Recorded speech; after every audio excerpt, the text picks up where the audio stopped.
If you look at this guy sitting in the shadows with a cold dead stare, you would swear he is the most terrifying mastermind on the continent. His loyal followers include a psychotic swordmaster who can level buildings, Ryan the sin of greed who drops from the rooftops, burying entire slave trading camps, and a boy with enough destructive power to annihilate entire cities, leaving nothing but ash in their wake. They manipulate criminal syndicates into slaughtering each other in the streets, leaving a trail of bodies for the glory of their master. But the hilarious reality is that this so-called Dark Lord is a terrified corporate slave who died and reincarnated into the body of a trash-tier mob villain. Before this, he was grinding 78 hours a week. When he first woke up surrounded by maids, he thought he hit the jackpot. Until he saw the status screen and his blood ran cold. His name is Alon Palladio, a minor scumbag from a doomed family, and according to the strict lore of this dark fantasy game, his head is scheduled to be chopped off in exactly 10 years. He has zero special cheats. His magical talent is a complete joke, and he cannot even read the local language. He is forced to take luxury baths while having a full-blown existential crisis. So, Alon decides the only way to survive is to use his veteran gaming advantage. He knows every single secret this brutal game has to offer. He knows that the 5 children who will one day destroy the world are currently helpless and traumatized orphans. Instead of waiting to be murdered by them in the future, he initiates a desperate preventative plan. He hires a master-level mercenary named Yeban, a scarred veteran who knows exactly how dangerous this world is. Even Yeban is terrified of the raw power these kids possess, but Alon uses his wealth to buy these future calamities from slave markets. He builds a massive secret orphanage and sends them warm letters and food. He treats them with authentic kindness, spoiling them with treats and expensive gifts, building a genuine connection to save his own skin. He thinks he is running a wholesome charity, hoping a happy childhood will stop them from turning evil. But he miscalculated the entire situation. The cryptic phrasing in his letters triggers a massive world-altering misunderstanding. These broken kids do not see him as a generous noble. They view him as a divine savior, and they swear absolute unwavering loyalty to him alone. While Alon thinks they are safely reading books, their orphanage has become a hidden base of operations, a peaceful facade hiding their true nature. Yeban handles their logistics, delivering secret orders without realizing what he is feeding. Yeban thinks his young master is a calculating genius, while Alon forces a smile terrified of making a single mistake. The kids have secretly formed an elite cult of executioners, watching the criminal underworld from the shadows. They target anyone who threatens their savior, launching unprovoked attacks, eliminating massive syndicate branches in a single night. Dea stands beside Udia, channeling chaotic purple energy to erase their enemies. Standing together in the dim stone hall, they plot the downfall of anyone who opposes him. They leave zero evidence behind, and operating purely on what they believe is his grand design. Meanwhile, the criminal warlords of the city assume a rival family is making a play for power. They have no idea that a group of orphans is orchestrating a master plan to purge the kingdom, and they are preparing to wage war against the entire continent, setting up a chain of events that will change the game's timeline forever. And the absolute funniest part of all this is that Alon Palladio just wants to live a quiet life. He has absolutely no idea he is the leader of a global death squad. While his orphans conquer the underworld, Alon's actual life is a waking nightmare. Meet Tonio, the drug addict middle brother. Tonio slams Alon's face into the study desk. Alon wants to fight back, but his physical stats resemble wet paper. A heavy boot follows. Tonio laughs, all asserting total dominance over his weak little brother. Leo, the eldest brother and human trafficking kingpin, strides into the room to ruin the fun. The two psychopaths pull blades on each other right over Alon's head. They are locked in a bitter succession war. Crawling away is the only safe move. Alon vows to avoid their toxic family politics and secure a quiet retirement. Months pass in silence until Yeban kicks open the study door, looking like he saw a ghost. The mercenary delivers breaking news. Tonio is dead. The book slips from Alon's hand. Tonio wasn't scheduled to die for another 6 years. The timeline is breaking. A grand funeral takes place. The official report calls it an accidental fall, but the casket tells a different story. Standing in the shadows, Leo flashes a grin that threatens to split his face in two. He claimed the throne. A full year passes, and Leo devours the drug trade and stabilizes the family under his thumb. Alon keeps his head down, smiling at letters about the orphans playing hide and seek. He smiles at the growing donation list, oblivious that this is plundered wealth from destroyed criminal empires. Down in the city, an Avalon thug loses control of his body and plunges a sword into his own partner. High above the blood-soaked alley, Utia manipulates a web of glowing purple threads. Deus watches the massacre unfold,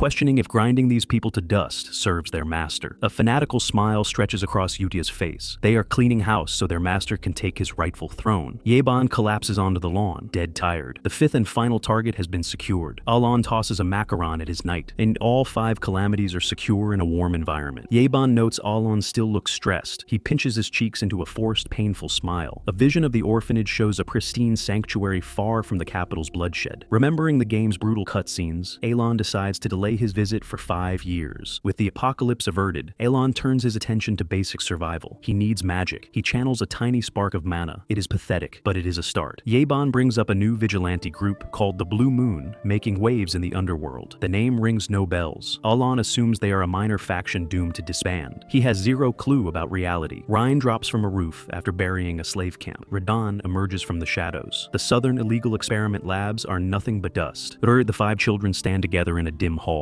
A new massive problem has surfaced. Yutia holds a crumpled document. Leo Palatio is plotting against their master. Fast forward 2 years. The grand doors of the church open for another grim funeral. The Count of Palatio is dead. The public accepts the cardiac arrest lie without question. Alon stares at the casket, suspecting foul play. 2 deaths. The timing feels scripted. Leo is the uncontested head of the family now. Alon knows a brutal purge is coming. He packs his bags. The carriage rides toward Rodmill, a quiet village on the southern border. For 3 glorious days, Alon lives the dream, cooking toast and sleeping until noon. The Paradise free trial ends when Yeban ruins breakfast with an urgent telegram. Reading the paper makes Alon's blood run cold. Leo Palatio has been murdered. A flashback reveals Leo's final moments. Frustrated, he orders his right-hand man to kill Alon. A blade tears through flesh. Alman drives his sword straight into Leo's chest instead. The mask comes off. The trusted right-hand man is Haydn, a member of Blue Moon. He spent 2 whole years undercover, waiting for this perfect moment to strike. Stepping back into the main mansion, Alon feels the shift. The maids flinch in terror. Yeban whispers the context. The streets are convinced Alon orchestrated the entire massacre. A flawless execution by a master swordsman. Alon is now the most feared man in the territory. Miles away, Yutia reviews a fresh ledger. House Altia is entangled in the Avalon Syndicate. The execution squad stands ready. They plan to wipe the Altia family off the map. Slumped over a mountain of paperwork, Alon groans. Inheriting a corrupt territory is a nightmare. The vassals work at breakneck speeds, assuming he will execute anyone who slacks off. Realizing his fake reputation will not stop a real assassin,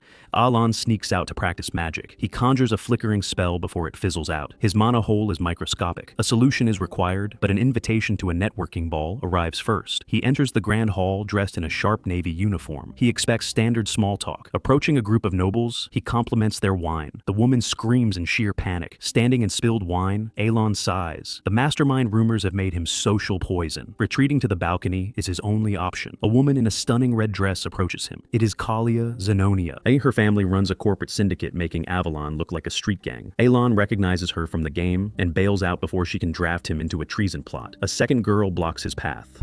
Loria Altia. She was not in the game because she died early. Her father is sick and her sisters are plotting murder. She begs Alon for protection. A blunt refusal is the only safe move. He rejects the deal and walks away. Hidden in the shadows above, Yutia's infiltration squad watches the exchange in silence. Since Loria approached their master with respect, she must be spared from the upcoming purge. Leaving the politics behind, Alon travels to an overgrown canyon, the Labyrinth of Whispers. This dungeon requires players to solve complex riddles for a legendary artifact. Glowing blue runes line the walls. Yeban expects a brutal fight. A smirk crosses Alon's face. He knows every puzzle by heart. They reach the final treasure room without triggering a trap. Alon grabs a plain black ring resting on a pedestal. The constraint. Slipping it onto his thumb triggers a chain reaction. The canyon shakes and cracks. Towering stone golems awaken. Yeban steps forward, knowing his magic will not scratch them. Alon raises his hand. He does not retreat a single inch. The physical world freezes. A massive voice echoes through the dark, starry void. Alon locks his fingers together. He demands the power to twist the laws of the world. The void hums in acceptance. He speaks the second constraint, demanding verbal incantations. The voice acknowledges him as the inheritor of the will. Alon is shoved back into reality. He pours his meager mana into a lightning sphere. It looks pathetic. It's a tiny buzzing spark. Then he applies the ring's true power. He whispers the first command, refraction. The spark expands into a blinding orb of energy. He whispers the second command, rebound. The energy he could never produce on his his own, erupts into a massive linear diffraction. A blinding storm of blue lightning vaporizes the golems where they stand. The smoke clears. The ancient stone giants are nothing but scorched rubble. Yeban stares at the destruction. He asks if Olan was hiding this monstrous power all along. Olan looks at his smoking hand. Denying it now is pointless. The mastermind has arrived. Yeban stares at his young master in disbelief. The sheer scale of destruction they just unleashed still hangs heavy in the cave air. Alon is having an internal crisis. The basic second-tier spell he cast was never supposed to perform like a tactical nuke. He reviews the mechanics of this world. In the original turn-based game, adding a sigil or incantation simply gave a flat 10% damage buff. But reality works differently. Stacking 4 incantations over 5 turns forced the mana to physically mutate into a storm of raw devastation. The result was a configuration tailored for large-scale destruction. Walking out of the labyrinth feels like waking from a fever dream. The sunlight hits their faces. Yeben collapses onto a rock. He looks like a man who just fought a ground war with zero sleep. The night brings up the dungeon's true name. The Whispering Labyrinth was originally created by a legendary figure. Yeban is dead serious. He knows the weight of the history buried in those walls. Alon mutters the name without thinking. Pelaon. Yeban flinches. Hearing that name spoken so casually sends a physical chill down his spine. The knight is deeply unsettled by how unfazed his master acts. Alon realizes his microscopic mana pool might actually be a blessing. It forces him to perceive the microscopic changes in the spell's structure. Utia watches from the shadows, her eyes glowing in the dark forest. Deep in the ancient ruins, the cloaked girl approaches a massive glowing stone slab. She reads the script of the Forgotten Empire, the recorded history of Swordmaster Peleon. The carvings detail his war against the Black Ones. A brutal battle against the Devourer of Hearts. Her mind flashes back to the ancient library. She connects the dots between the divine history and the man she serves. The records confirm that the Bloodia Queen from history was different from the one she knew. She understands now. The great moon itself revered Paleon, and her master just effortlessly recited an incantation missing from the eternal records. She presses her hands to her chest. A fanatical blush spreads across her cheeks. She believes she is serving a literal god. Udia meets with a shadow operative in the dead of night. The operative reports that the target's neck snapped twice in midair. Udia's eyes narrow. The purge is going exactly as planned. Kalia Zenonia stares out her window. Her spy network has hit a massive brick wall. The rumors about Count Palladio are terrifying. These people say his gaze resembles the depths of the abyss. She remembers their brief encounter at the ball, the cold, unfeeling stare he gave her. Kalia's father sits at his desk, oblivious to the storm brewing in the underworld. He writes his letters, acting the part of the foolish count. Kalia smiles. She runs the Zenonia syndicate from the shadows, while her father acts as the public figurehead. But even her elite spies are being hunted down. Count Palladio's shadow guard is wiping her eyes off the board. A bloodied operative collapses into her chamber. She realizes Palladio noticed her surveillance immediately. He is playing a game far above her level. She grips her fan. The power dynamic has shifted, and she is losing ground. Across the city, Alon lounges in his chair, picking his ear. He has no idea he is causing a gang war. The Altia ducal territory is undergoing its own brutal restructuring. Loria remembers the warning she received about the noble of the underworld, eyes as cold as her father's. She pictures Palladio standing above her, an apex predator hiding in plain sight. Her cowardly siblings stripped her of all power. She was prepared to die with nothing left. She stands in the dark, desolate and abandoned. Then, the impossible happens. Loria returns to the grand hall. Her maids burst into the room in a blind panic. They scream that her siblings took their own lives. Her eldest brother is pinned to the grand double doors by twin broadswords. Blood stains the expensive carpet. Another sibling hangs from the chandelier. The execution was surgical and absolute. A flash of white hair vanishes into the night. The silent cleaner. Loria stares in horror. The man who hid his claws had finally moved. Overnight, the siblings who plotted against her are erased from existence. Loria becomes the sole heir of the Altia Duchy. She grips her dress. She understands the price of this miracle. She must walk the path the Mastermind laid out for her. 2 months later, the Palatio estate receives a delivery. Alon opens a velvet-lined wooden box delivered straight to his study. Yeban leans over his shoulder. Cernak's wine, a vintage that costs several thousand gold coins per bottle. Yeban confirms the Duke personally ordered it delivered by hand. Alon freezes. The youngest daughter, Loria, is now the Duke. Loria stretches at her new desk. 2 months of grueling administration work have passed. She grips her hands. The blood of her siblings still haunts her memory. Oh, a flashback to Loria standing amidst the massacre. The alibi of the ball kept her hands clean, while Palladio's invisible army did the work. She believes Palladio orchestrated the entire bloodbath to install her as a puppet ruler. Loria pictures herself as a mere chess piece moving across his grand board. She dresses in her formal gown, ready to serve the man who gifted her the throne. She hopes the wine pleases him. It is the first tribute of her loyalty. Alon sweats. The girl he rejected is now a duke. He assumes she is plotting revenge for his rudeness. 5 years prior to these events, the winter snow blankets the Palladio estate. Alon is still still adjusting to his new life. His grand plan consists of avoiding succession wars and eating good food. Yeban hands him a sealed envelope, a monthly update from Utia. Yeban reports that the Information Guild still has 0 leads on the assassins who killed Leo. Olan reads the letter with a soft smile. He thinks the butterfly effects he caused are minor inconveniences. He skims the contents. The orphans' lives sound peaceful. Deus plays with puppets. Seolang runs around the yard. He feels like a proud father, watching his sponsored children grow up safe and healthy. Yeban notes that the kids are reaching the age where they should step into society. Alon agrees. Since they never awakened as the 5 sins, they are just ordinary kids now. Elon remembers their boss traits from the game: faith, sword, combat, research, leadership. He plans to match their gifts to their natural talents. He packs the final letters, the perfect plan to give them their freedom. Deep in the shadows, the orphans gather. They are no longer helpless children. Utia breaks the wax seal. The atmosphere in the room instantly shifts to dead serious. Utia holds up the paper. The directive has arrived. Deus takes the letter. He reads the words carefully. Utia explains the rules. Their master disguises his high-level directives as casual greeting letters to avoid interception. She points to a simple sentence about Alon's brother, using him as a chair. To her, this is a clear assassination order. The orphans crowd around the paper, absorbing the hidden commands. Utia lectures them on operational security. They must follow the master's wisdom without question. Deus nods. The mission parameters are set. They huddle in the dim storehouse, treating the letter like a holy text. Deus is assigned to Caliban, the land of knights. Radon is assigned to the pleasure city of Raxus. Deus asks why their master told him to become a knight. Seolang holds her own mysterious location card. Utia turns her back to them. She gives one final unbreakable rule. Mentioning the name Blue Moon is forbidden. The orphans depart. The death squad scatters across the continent. 3 months return to the present. Alon sits in his study surrounded by magic tomes. He scratches his head. The butterfly effect is spiraling wildly out of control. He remembers Leo's bleeding chest. Digging into the underworld only invites more assassination attempts. Yeban shifts the topic. He delivers a staggering piece of news. Deus has been knighted in Caliban. Alon drops his skewer. Becoming a master knight in Caliban takes decades of brutal training. A master knight is a rank that transcends ordinary aura blades. Alon chokes on his drink. The kid he sent away to be a normal guard just broke the power ceiling in the game. Reinhardt was a prodigy who reached it at 32. Deus did it in a single year. Deus obliterates his opponent with a blinding strike of white aura. He beats the 4th sword and claims his title. Reinhardt's red hair flashes in Alon's memory. The strongest swordmaster in the world took 20 years to reach that level. Deus stands shoulder to shoulder with the continent's greatest legends. Alon imagines using Deus as his personal bodyguard, the perks of funding a child prodigy. He checks his other letters. Utia's updates never mention anything strange. He slaps his own cheeks. He tells himself to focus. The kids survived and did not destroy the world. That is a win. He looks out the window, hoping they eat well and live quiet lives. Meanwhile, in the capital of Caliban, the grand architecture gleams under the sunset. Deus stands by the window in midnight purple armor, the youngest master knight in history. He watches the training grounds with a stoic expression. A young woman calls out to him. It is his biological sister, alive and well. Deus remembers his past. The Black One slaughtered his family and dragged him into the abyss. He was thrown into an iron cage, shivering in the dark. The great moon saved his life, but it was the promise of revenge that earned his loyalty. He spent years running dangerous Black Ops missions for the Blue Moon without questioning a single order. Then, the letter arrived. A directive telling him to go to Caliban and find a small inn. He pushed open the heavy wooden door, expecting a weapon or a target. Instead, he found the sister he thought was dead, holding a broom. She drops the broom. They collide in a desperate,